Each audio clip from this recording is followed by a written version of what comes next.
Down to the final few seconds, and that's going to do it here tonight. Thunder win it over the Suns, 125-112, ending the Suns' hopes of making it to the postseason as they fall to 35-45 for the season and have lost 8 straight by double digits here down the stretch. There's the final call. The last shovel of dirt, if you will, from John Bloom on the Suns radio network. Suns lose to the Oklahoma City Thunder, 125-112. This one looked a little different. Suns actually played a really good first half against a team in the Thunder that was resting a lot of its guys, including Shai Gilgeous-Alexander, Lou Dort, Cason Wallace, Isaiah Hartenstein. So it was... But they didn't come out and roll over. No. At least they gave a little bit of fight in the beginning. They did, and then once, as has been par for the course for the Suns, and like Tim said, we're not going to pour over the details of this game. But while we're on the subject, what the theme that happened last night was, all right, we're winning. We're up by this many points. Oh, no. Here come the Thunder. They punched you in the face, and you had no response. Shame on me, but I've got to be honest. Having watched pretty much every minute of Suns basketball the last decade, given the boost of the Mavericks losing earlier in the evening, the gift that Mark Daigneault gave the Suns by resting all those guys, the fact that the Suns came out, shot the ball really well, were playing with pretty good energy, were on their home court, had that lead up to 15 in the second quarter, I got to be honest, I kind of thought the Suns were probably going to win that game. Just kind of I had a feeling at that point that, they might get this one. Playing with good energy. They're playing pretty well. Beal's playing pretty well. They go into the half. I mean, Beal scored 5 straight points with about 5 minutes to go in the second quarter. Mm-hmm. At that point, pushed the lead to 14. It was as high as 15. But at that point, after Beal hit a 3 and then got another bucket, they were up by 14. From that point on, it was like everything just caved in. So typical of this iteration of the Phoenix Suns team. And it's one thing to have it cave in with Shai Gilgeous-Alexander out there on the court. Yeah. That role was played by Jalen Williams last night. He was the unstoppable force on offense that would get to where he wanted to go on the dribble on a one-on-one matchup and just hit elbow jumpers all night. The bugaboo of the utter lack of defensive intensity and taking pride in stopping people reared its ugly head last night. Nobody was thinking about guarding Jalen Williams last night, especially in that first half. Suns could have been up by 20 points if they try to stick that guy. Mm-hmm. I mean, I know he's a great player. He's going to get his, don't get me wrong. But he was getting to wherever he wanted to go, as you said. Yeah, everything was way too easy for him. We've already gone way, way too far on the analysis of last night's game. Because there's 2 games left that mean absolutely nothing.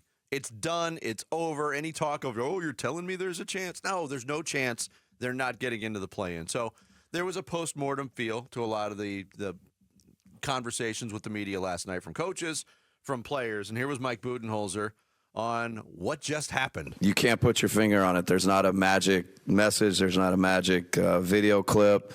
You got to go out and do things. And so, we got to put them in better positions. We got to give them more solutions. And then you got to go out and kind of make the plays. So, we got to do all those things. But there's no explanation for why we couldn't get there. Look, if things were going south, and they've been going south for a while from the Suns, and that was kind of the tone and the messaging coming from the coaching staff, I can see why this didn't turn around. And again, to Mike Budenholzer's credit, there's not a magic elixir. There's not a button you push. But at some point, a team with this much talent, and I'm not saying it was the best roster in the NBA because it wasn't. It's a flawed roster. We've been acknowledging that all season long. But the top-end talent of this team, at some point, pride kicks in. At some point, competition kicks in. At some point, you stop enjoying being punked on your home floor by other teams and getting sand kicked in your face. And that never happened all season long. It is mind-boggling to me, the lack of resistance that this team supplied to its opposition for 80 games. There are many reasons. I take exception to. I understand Mike Budenholzer. All he wants to do is get off that podium. So when he says there's no explanation, yada yada yada, He's given the short answer, and he wants to get back to that locker room. That the last place he wants to be is answering questions about this basketball team. But he didn't want to answer questions when they were 9-2 either. I know. Well, that's a whole other conversation. But I do take exception. There are explanations to why this team is a 35-win team. Because they were allergic to defense. It's the worst defensive team maybe I've ever seen. I mean, we've talked about it all week long. I can reiterate it again. There was no pride and effort and stopping people for the majority of the season. Shane Young, who we're going to have on later today, actually wrote an article for Forbes. I want to give Shane the credit because he pulled the stat.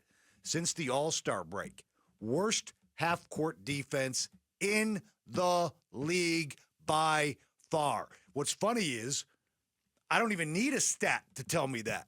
I've watched it. Your eyeballs told you that.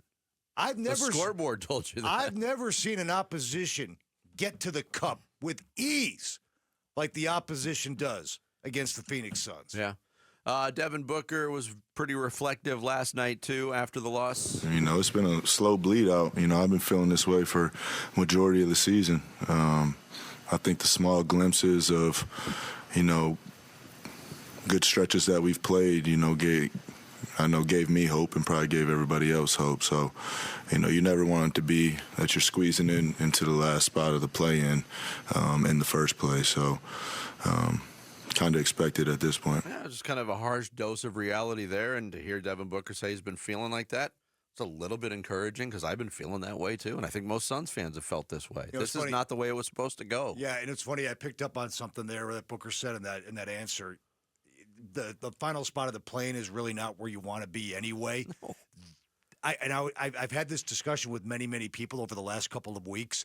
The Suns are playing like they don't really want that 10th spot anyway.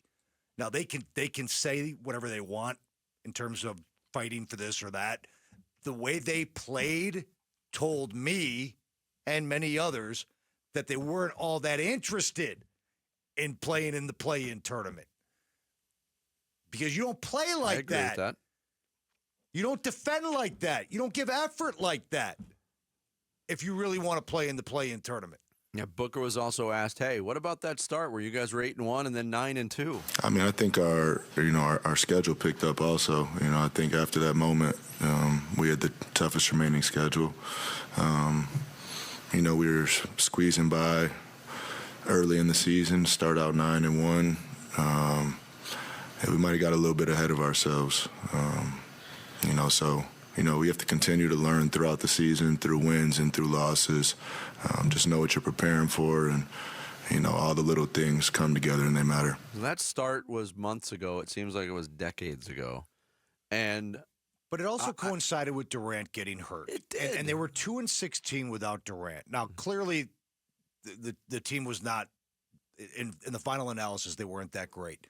If Durant doesn't get hurt and they continue to build and improve, does this look any different by season's end? I think Can there's. you please not give Matt Ishbia any ideas? Based on what we did see. Is it a 44-win team? Yeah, so they're still in the play-in. It was still going to be a massive failure. And, yeah, Durant did get hurt, and that was the first thing that really illustrated and shined a light on how flawed this roster was, again, from a construction standpoint. But I remember when they were 9-2 and Bickley getting mad at me because I was kind of pleading for, hey, win games, but win by more than a point. Can we have one that's not a white knuckler? Can we have a laugher every once in a while? And that seems like it was 13 years ago. I know. So much that Booker thought they were 9-1 at that time. There's a Nurkic component in there too. That maybe that thing doesn't go off the tracks if Durant doesn't get hurt and they're playing well and they're winning more games back in December. I don't know. Yeah. Thanks for watching Bickley and Marotta. Click to see the latest Bickley Blast and hit the button in the middle to subscribe to Arizona Sports.